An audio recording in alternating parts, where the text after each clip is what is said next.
দর্শক স্বাগত দীপ্ত সংবাদে, সাথে আছি আমি নুজহাত রাহনুমা। বাংলাদেশের প্রতি জাতিসংঘের অবিচল সমর্থন ও সংহতি পুনর্ব্যক্ত করেছেন সংস্থার মহাসচিব অ্যান্তোনিও গুতেরেস। শুক্রবার যুক্তরাষ্ট্রের নিউ ইয়র্কে জাতিসংঘ সদর দফতরে বাংলাদেশের পররাষ্ট্রমন্ত্রী খলিলুর রহমানের সঙ্গে এক বৈঠকে তিনি এই সমর্থন ও সংহতি জানান। বৈঠকে জাতিসংঘ মহাসচিব বাংলাদেশের নবগঠিত সরকারের প্রতি আন্তরিক অভিনন্দন জানান। তিনি বাস্তুচ্যুত রোহিঙ্গা জনগোষ্ঠীকে আশ্রয় দেওয়ার ক্ষেত্রে বাংলাদেশের অব্যাহত মানবিক নেতৃত্ব ও উদারতার প্রশংসাও করেন। আলোচনায় সমসাময়িক বিভিন্ন বৈশ্বিক বিষয় উঠে আসে। পররাষ্ট্রমন্ত্রী চলমান বৈশ্বিক তেল সংকট এবং দরিদ্র দেশগুলোর উপর এর অসম প্রভাবের কারণে উন্নয়নশীল ও ঝুঁকিপূর্ণ দেশগুলোর সম্মুখীন হওয়া চ্যালেঞ্জগুলো তুলে ধরেন। প্রধানমন্ত্রীর পক্ষ থেকে খলিলুর রহমান পারস্পরিক সুবিধাজনক সময়ে জাতিসংঘের মহাসচিবকে বাংলাদেশ সফরের আমন্ত্রণ জানান। বগুড়া ২ আসনের সাবেক সংসদ সদস্য শরীফুল ইসলাম জিন্নাকে ঢাকা থেকে গ্রেফতার করেছে গোয়েন্দা পুলিশ। শুক্রবার ভোরে রাজধানীর রমনা এলাকা থেকে জাতীয় পার্টির এই প্রেসিডিয়াম সদস্যকে গ্রেফতার করা হয়। বৈষম্য বিরোধী ছাত্র আন্দোলন চলাকালে হত্যা সহ একাধিক মামলার আসামি তিনি। এছাড়া তার বিরুদ্ধে হত্যা ও বিস্ফোরক সহ মোট 10টি মামলা আদালতে বিচারাধীন রয়েছে। জাতীয় পার্টির শীর্ষ পর্যায়ের এই নেতাকে সংশ্লিষ্ট মামলায় গ্রেফতার দেখিয়ে আদালতে উপস্থাপন করার প্রক্রিয়া চলছে বলে পুলিশ জানিয়েছে। এর আগে জ্ঞাত আয় বহির্ভূত সম্পদ অর্জনের পাশাপাশি এর তথ্য গোপন, স্থানান্তর, রূপান্তর ও হস্তান্তরের অভিযোগে গত বছরের জানুয়ারিতে দুদকের আবেদনের প্রেক্ষিতে শরীফুল ইসলাম জিন্না ও তার স্ত্রী মোহসিনা আক্তারকে দেশ ত্যাগে নিষেধাজ্ঞা দিয়েছিল আদালত। রাজবাড়ীর দৌলতদিয়া ফেরিঘাটে বাস দুর্ঘটনায় আরও একজনের নিখোঁজ সংবাদের পর ফের উদ্ধার অভিযান শুরু করেছে ফায়ার সার্ভিস, নৌবাহিনী ও কোস্টগার্ডের ডুবুরি দল। নিখোঁজ ব্যক্তির নাম রিপন। তার বাড়ি রাজবাড়ীর বালিয়াকান্দি উপজেলায়। স্বজনদের দাবি, রিপন রাজবাড়ীর নতুন বাজার এলাকা থেকে ঢাকাগামী সৌহার্দ্য পরিবহন বাসটিতে ওঠেন। দুর্ঘটনার পর থেকে তার আর কোনো খোঁজ মেলে না। গত বুধবারের ওই দুর্ঘটনায় এখন পর্যন্ত মোট ২৬ জনের মরদেহ উদ্ধার এবং সেগুলো স্বজনদের কাছে হস্তান্তর করেছে প্রশাসন। প্রাচ্যের ড্যান্ডিখ্যাত নারায়ণগঞ্জ শহরের মধ্য দিয়ে বয়ে যাওয়া শীতলক্ষ্যা নদী দখল ও দূষণে বিপর্যস্ত। পানির রং কুচকুচে কালো ও দুর্গন্ধময়। বিশেষজ্ঞরা জানান, পানিতে জীববৈচিত্র্য টিকে থাকার জন্য ন্যূনতম ৪.৫ মিলিগ্রাম অক্সিজেন থাকা প্রয়োজন, কিন্তু শীতলক্ষ্যার পানিতে আছে মাত্র ০.১ মিলিগ্রাম। নদী তীরের ডাইং কারখানা ও বিভিন্ন শিল্প প্রতিষ্ঠানের রাসায়নিক বর্জ্য ও শহরের বর্জ্যে দূষিত হচ্ছে শীতলক্ষ্যা। এর সঙ্গে যুক্ত হচ্ছে পলিথিন ও নৌযানের বর্জ্য, আর দখল তো আছেই।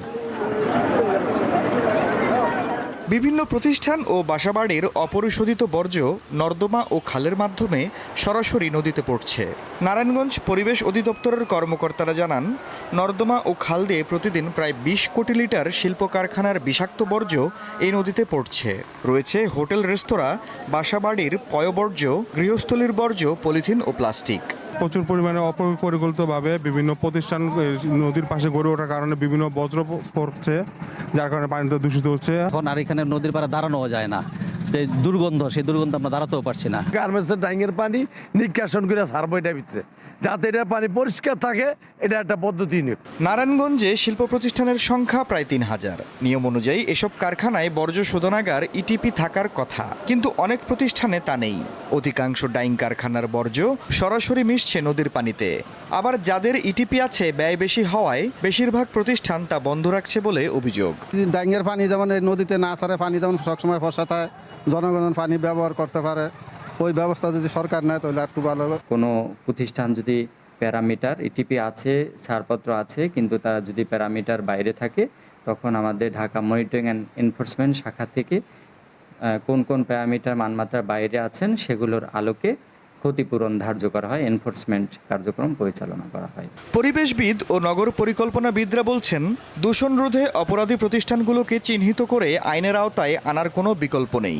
শীতলক্ষ্যাকে বাঁচানোর জন্য এই মুহূর্তে সরকারি উদ্যোগ দরকার, প্রশাসনিক উদ্যোগ দরকার, এক সিস্টেম দরকার। প্রায় 150 কেএলডি এই করা হলে এই যে পয়ঃবর্জ্য সরাসরি পরিশোধন করে আমরা আসলে ফেলবো, সেই ক্ষেত্রে দেখা যাবে যে দূষণের মাত্রা অনেকাংশই কমে যাবে এবং নারায়ণগঞ্জের নগরীর বাসযোগ্যতা আরও বৃদ্ধি পাবে।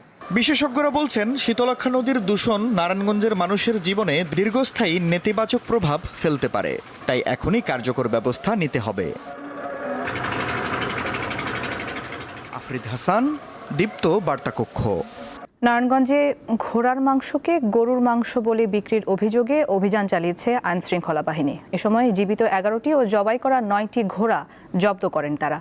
রূপগঞ্জ উপজেলার পূর্বাচল উপশহরের 10 নম্বর সেক্টরের হারারবাড়ি এলাকার একটি প্লট থেকে সকালে এই ঘোড়াগুলো জব্দ করা হয়। পূর্বাচল পুলিশ ফাঁড়ি ক্যাম্পের ইনচার্জ জানান, মাংস বিক্রির উদ্দেশ্যে 20টি ঘোড়াকে নিয়ে আসে একদল অসাধু ব্যবসায়ী। ভোরে স্থানীয়রা বিষয়টি টের পেয়ে পুলিশের হটলাইনে ফোন দেন। পরে পূর্বাচল ফাঁড়ি ক্যাম্পের পুলিশ ও র্যাব সহ আইনশৃঙ্খলা বাহিনীর সদস্যরা সেখানে অভিযান চালান। তবে এই ঘটনায় কাউকে আটক করতে পারেনি আইনশৃঙ্খলা বাহিনী।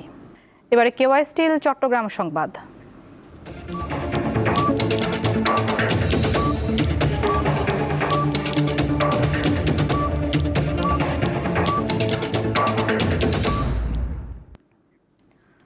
চট্টগ্রামের রাউজান থেকে পরিত্যক্ত অবস্থায় একটি পাইপ গান ও 12 বোরের 2 রাউন্ড তাজা কার্তুজ উদ্ধার করেছে র্যাব 7। ভোরে রাউজান থানাধীন ভোমরপাড়া গ্রামের একটি খালি জমি থেকে এগুলো জব্দ করা হয়। পরে এগুলো রাউজান থানা পুলিশের কাছে হস্তান্তর করেন র্যাব সদস্যরা। তবে এই ঘটনায় কাউকে আটক করা হয়নি। আন্তর্জাতিক প্রসঙ্গ। ইরানের বিদ্যুৎ ও জ্বালানি অবকাঠামোতে সম্ভাব্য হামলা আগামী 6 এপ্রিল পর্যন্ত স্থগিতের কথা জানিয়েছেন যুক্তরাষ্ট্রের প্রেসিডেন্ট ডোনাল্ড ট্রাম্প। স্থানীয় সময়ে বৃহস্পতিবার ট্রাম্প দাবি করেন, তেহরানের সঙ্গে শান্তি আলোচনা খুব ভালোভাবেই চলছে। একাধিক মার্কিন সংবাদের মাধ্যমে আলোচনা ফলপ্রসূ না হলে ইরানে বড় এবং চূড়ান্ত হামলার প্রস্তুতি নিচ্ছেন ট্রাম্প। সেখানে মধ্যপ্রাচ্যে অতিরিক্ত 10,000 স্থল সেনা পাঠানোর পরিকল্পনা করছে পেন্টাগন। তবে বেশ বেকায়দায় রয়েছে ইরানের বিরুদ্ধে যুদ্ধে যুক্তরাষ্ট্রের দোসর ইসরায়েল, যা খোদ স্বীকার করেন জায়নবাদীদের সেনাপ্রধান। ইসরায়েলি মন্ত্রিসভার বৈঠকে তিনি জানান, ইরান ও লেবাননের বিরুদ্ধে একাধিক সম্মুখ সারিতে যুদ্ধ করায় সেনা সংকট দেখা দিয়েছে। এমন পরিস্থিতি চলতে থাকলে ইসরায়েলি বাহিনী যে কোনো মুহূর্তে ভেঙে পড়তে পারে। নেপালের ইতিহাসের সর্বকনিষ্ঠ প্রধানমন্ত্রী হিসেবে আজ শপথ নিতে যাচ্ছেন নবনির্বাচিত রাষ্ট্রীয় স্বতন্ত্র পার্টির তরুণ নেতা বালেন্দ্র শাহ। বৃহস্পতিবার আরএসপির কেন্দ্রীয় কমিটির বৈঠকে বালেন্দ্র শাহকে সংসদীয় দলের নেতা ঘোষণা করা হয়। দলটির গঠনতন্ত্র অনুযায়ী সংসদীয় দলের নেতাই প্রধানমন্ত্রী পদের দাবিদার হতে পারেন। স্থানীয় গণমাধ্যমের প্রতিবেদনে বলা হয়, 35 বছর বয়সী বালেন্দ্র প্রথাগত নিয়মের বাইরে গিয়ে হিন্দু ও বৌদ্ধ ধর্মের সংমিশ্রণে গঠিত জ্যোতিষশাস্ত্র মেনে শপথ গ্রহণ করবেন। শাস্ত্র অনুযায়ী তার শপথের সময় নির্ধারণ করা হয়েছে স্থানীয় সময় দুপুর 12:34। আগামী বছর জানুয়ারিতে অনুষ্ঠিত হওয়ার কথা এশিয়ান কাপ ফুটবলের চূড়ান্ত আসর। তবে টুর্নামেন্টের ড্র অনির্দিষ্ট সময়ের জন্য পিছিয়ে দিয়েছে Asian football confederation AFC. Saudi আরবের রিয়াদে আগামী 11 এপ্রিল 24 দলের এই টুর্নামেন্টের ড্র হওয়ার কথা ছিল, কিন্তু ইরানে চালানো যুক্তরাষ্ট্র ও ইসরায়েলের আগ্রাসনের প্রভাব পড়েছে মধ্যপ্রাচ্যের অন্যান্য দেশে। ফলে অসংখ্য ক্রীড়া ইভেন্ট বাতিল বা স্থগিত হয়ে গেছে।